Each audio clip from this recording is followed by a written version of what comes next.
Hello, welcome to the Nebraska Health Network Outpatient Antimicrobial Stewardship Education Module, presented by Nebraska Medicine and the Nebraska Antimicrobial Stewardship Assessment and Promotion Program, ASAP. I'm Jasmine Marcellin, an infectious diseases physician at the University of Nebraska Medical Center and Associate Medical Director of the Nebraska Medicine Antimicrobial Stewardship Program. This education module is the second of a two-part series. In the first presentation, we discussed why antimicrobial stewardship in the outpatient setting matters. In this presentation, we are continuing our conversation about antimicrobial stewardship in the outpatient setting by focusing on diagnosis and management of select upper respiratory tract infection syndromes commonly encountered in the ambulatory clinic practice. Sinusitis is a common diagnosis in the clinic, and initial symptomatic treatment is recommended. In the vast majority of cases, viruses are responsible. However, even when bacteria may be implicated, antibiotics may be recommended but are still not guaranteed to resolve symptoms. Therefore, when a patient presents with symptoms of URI and sinusitis, the initial recommendation should be symptomatic therapy. This includes rest, fluids, analgesics, nasal rinses, or other conservative approaches. Sinus radiographs are generally not recommended as they cannot distinguish between bacterial and viral causes of infection. A good initial strategy is watchful waiting, whereby patients are given parameters for worsening with instructions for calling back if symptoms do not improve, followed by re-evaluation or phoned-in antibiotics if necessary. Now let's walk through a diagnosis and management algorithm for acute sinusitis. When the patient first presents with symptoms of sinusitis, assess for persistence, severity, or worsening. If none of these are present, the syndrome is likely viral, and a watchful waiting approach can be used. If the patient has worsening of symptoms in 5 to 7 days, they should call to discuss symptoms and then either be re-evaluated or treated with antibiotics. Persistent symptoms may require an office visit or a call-in prescription. If the patient is initially assessed to have persistence, severity, or worsening of symptoms, the etiology is possibly bacterial, and then antibiotics may be recommended. In a patient with low risk of being colonized with resistant organisms and no history of penicillin allergy, oral augmentin dosed at 875 milligrams twice daily is a reasonable antibiotic choice. If there is a penicillin allergy, oral doxycycline dosed either 200 milligrams once daily or 100 milligrams twice daily would be appropriate. If the patient is at high risk for resistant organisms because of recent antibiotic use, hospitalizations, or is immunocompromised, in the absence of penicillin allergy, oral augmentin would still be appropriate. However, this would be at the higher dose, 2 grams twice daily. If there is a penicillin allergy, oral levofloxacin dosed 500 milligrams once daily is reasonable. For those providers who treat children, there are published recommendations on use of alternate regimens for bacterial sinusitis in children with penicillin allergy. Core treatment principles for management of acute rhinosinusitis are described here. Of importance, use of azithromycin is discouraged because of increasing community resistance. Now, let's discuss the most common diagnosis associated with a chief complaint of cough in the primary care setting. Acute bronchitis is a common presenting condition and generally is also caused by viral pathogens.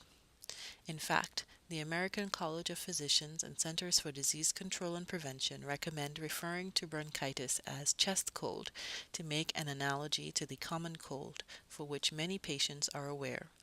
Viruses are the major cause. However, initial evaluation of a patient with cough should always include review of signs and symptoms to rule out bacterial pneumonia, such as fever, tachycardia, tachypnea, or abnormal lung examination findings, which can also present with cough. Patients may often comment on the color of their sputum, and they should be educated that the color of the sputum does not predict bacterial infection. Chest X-ray is not required to diagnose bronchitis. Evidence supporting specific symptomatic therapies for acute bronchitis is limited. However, options include cough suppressants, first-generation antihistamines, and decongestants. There was one study suggesting that perhaps the combination of these therapies is more beneficial than either of them alone. We have very strong statements coming from the American Academy of Family Physicians, the American Academy of Pediatricians, American College of Physicians, and the Centers for Disease Control and Prevention, all emphasizing that antibiotics should not be used to treat acute bronchitis. The American College of Physicians goes further to state that even additional testing, such as chest X-ray, should not be performed unless pneumonia is suspected. Patients may be concerned because of ongoing cough and return requesting antibiotics, so it is important to counsel them on diagnosis that the cough associated with acute bronchitis could last up to 6 weeks. Moving on to viral upper respiratory tract illnesses. We cannot emphasize this point more. Antibiotics should not be used for treatment of viral upper respiratory tract infections. Consider sharing with your patients that studies have demonstrated significant symptom relief with combination symptomatic therapy compared to individual therapy. Education is key. Counsel your patients that their symptoms of runny nose, sore throat, congestion, even myalgias and cough can last up to 2 weeks, and symptoms occurring beyond a few days do not indicate bacterial infection or need for antibiotics. These may not be easy discussions to have with patients who request antibiotics, and so we have prepared several tools to help you achieve the goal of improved patient care by reducing antibiotics for acute viral respiratory syndromes. In addition to this educational module, we have created educational posters reviewing the evaluation and treatment of these syndromes we discussed today. Also available to you is a clinician reference pocket card with a quick summary of these guidelines courtesy the CDC. To facilitate this discussion through patient interaction, we can provide you with pamphlets about non-antibiotic therapies for acute respiratory infections. Additionally, consider discussing with your electronic health record support staff to locate potential patient instruction summaries into visit notes for patients to review. These tools are available upon request through Nebraska ASAP by calling 402-552-2881 or visiting the website listed on this slide.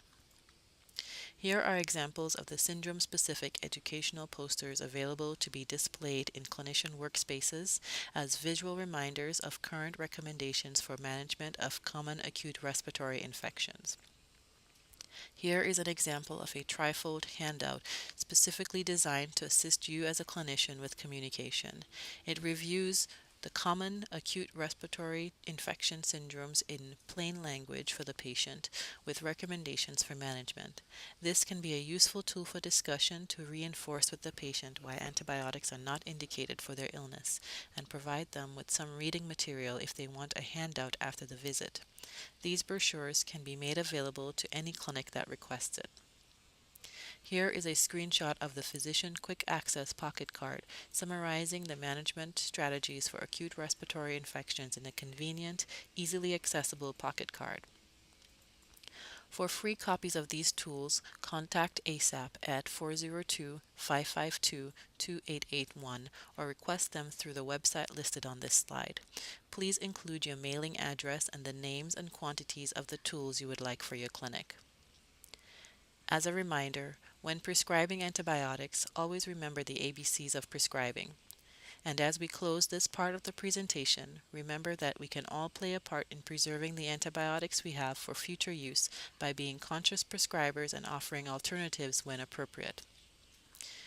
Citations for guidelines or data quoted in this presentation are listed on individual slides referencing the information.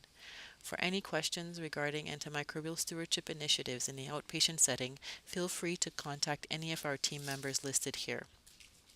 Thank you for viewing this module and for being antibiotics aware, aiming for smart use and best care.